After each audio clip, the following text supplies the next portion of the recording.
आणि यानंतर पुढची एक मोठी बातमी पाहूयात। विरोधी पक्षनेते पदासाठी भाजपनं गुगली टाकत खेळी खेळण्याची चर्चा सुरू झाली आहे। विधानसभेमध्ये काँग्रेसच्या विजय वडेट्टीवारांना तर विधान परिषदेमध्ये अनिल परब यांना विरोधी पक्षनेतेपद देण्याच्या हालचाली या सुरू झाल्याची माहिती विश्वसनीय सूत्रांनी एबीपी माझाला दिली आहे। भास्कर जाधवांच्या आणि सतेज पाटलांच्या नावाला सत्ताधारी भाजपचा विरोध असल्याची माहिती समजते। भास्कर जाधवांना विधानसभेतलं विरोधी पक्षनेतेपद देण्याचा सत्ताधारी शिंदेंच्या शिवसेनेचाही विरोध असल्याची माहिती ही समोर येते। तर विधानसभेतल्या विरोधी पक्षनेतेपदावरती ठाकरेंची शिवसेना ही दावा करत असताना हे पद काँग्रेसकडे देण्याच्या हालचाली सुरू आहेत। तर परिषदेतल्या विरोधी पक्षनेतेपदावरती काँग्रेस दावा करत असताना हे पद ठाकरेंच्या शिवसेनेकडे देण्याची खेळी ही खेळली जात असल्याची माहिती आहे। मवियातून मात्र भाजपच्या कोणत्याही दबावाला बळी न पडता विधान परिषदेत सतेज पाटील आणि विधानसभेमध्ये भास्कर जाधव यांच्या नावाचाच आग्रह धरायचा अशी ठाम भूमिका घेतली आहे। भाजपची खेळी आमच्यात फूड पाडण्यासाठी आहे, मात्र आम्ही ठाम आहोत असं काँग्रेसच्या एका ज्येष्ठ नेत्यानं एबीपी माझाला सांगितलेलं आहे।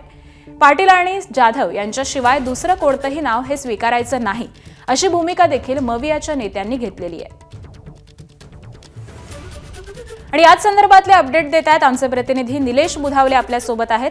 निलेश, विधान परिषदेतलं आणि विधानसभेतलं विरोधी पक्षनेते पदाची अनेक दिवसांपासून चर्चा रंगलेली आहे। सत्ताधाऱ्यांनी एक चॅलेंज दिलेलं आहे, त्यांनी ऑफर देखील दिलेली आहे, परंतु मवियाकडून त्याच नावांवरती शिक्कामोर्तब करण्यासाठी हालचाली सुरू आहेत। नेमकं काय घडतंय आणि आता काय होणं अपेक्षित आहे? विधिमंडळाच्या दोन्ही सभागृहांमध्ये विरोधी पक्षनेता नाही आणि विरोधी पक्षनेत्याशिवाय सध्या अधिवेशन सुरू असल्याचं आपल्याला दिसतंय। सातत्यानं विरोधी पक्षाकडून विधानसभेचे अध्यक्ष राहुल नार्वेकर आणि विधान परिषदेचे सभापती राम शिंदे यांच्याकडे जाऊन विनंती करण्यात येत आहे की जी नावं त्यांना दिली होती त्याच्यामध्ये विधानसभेसाठी भास्कर जाधव तर विधान परिषदेसाठी सतेज पाटील जे काँग्रेसचे आमदार आहेत यांची नावं पुढे करण्यात आली होती।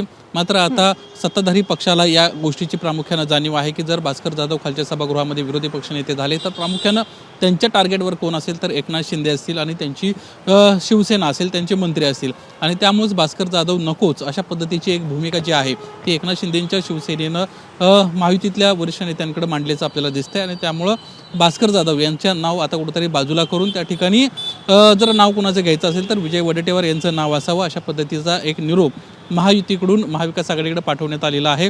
यासोबतच वरच्या सभागृहाचा विचार करायला गेलं तर वरच्या सभागृहामध्ये संख्याबळाचा विचार करता महाविकास आघाडीकडून काँग्रेसला विरोधी पक्षनेतेपद द्यावं अशा पद्धतीची मागणी करण्यात आलेली आहे। विधानसभेमध्ये संख्याबळाच्या आधारे उद्धव बाळासाहेब ठाकरे शिवसेनेला विरोधी पक्षनेत्यात देण्यासंदर्भामध्ये मागणी होत होती।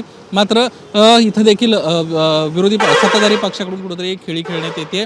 वरच्या सभागृहामध्ये देखील सतेज पाटील यांच्याऐवजी अनिल परब यांना हे विरोधी पक्षनेतेपद द्यावं अशा पद्धतीची एक ऑफर आता देण्यात आलेली आहे। त्यामुळं विरोधक या संदर्भात काय भूमिका घेत आहेत हे पाहणं महत्त्वाचं राहणार आहे। काही काँग्रेस नेते असतील किंवा काही उद्धव बाळासाहेब ठाकरे गटातील नेते असतील यांच्याशी ज्यावेळेस या संदर्भात बातचीत केली त्यावेळेस त्यांचं स्पष्टपणे म्हणणं होतं की आमचं जे म्हणणं आहे ते आम्ही मांडलेलं आहे। भास्कर जाधव आणि सतेज पाटील यांच्या नावावर आमच्यामध्ये शिक्कामोर्तब झालेला आहे, त्यामुळे कुठल्याही प्रकारे जर आमच्यावर दबाव टाकण्याचा प्रयत्न केला जात असेल आणि काही खेळ्या खेळल्या जात असतील तर त्याला आम्ही बळी पडणार नाही। त्यामुळे आजच्या दिवसभरामध्ये विरोधक नेमक्या कशा पद्धतीने भूमिका घेतात हे पाहणं महत्त्वाचं ठरणार आहे। अपडेट जाणून घेऊ। तुर्तास धन्यवाद निलेश या माहितीसाठी। एबीपी माझा, उघडा डोळे बघा नीट।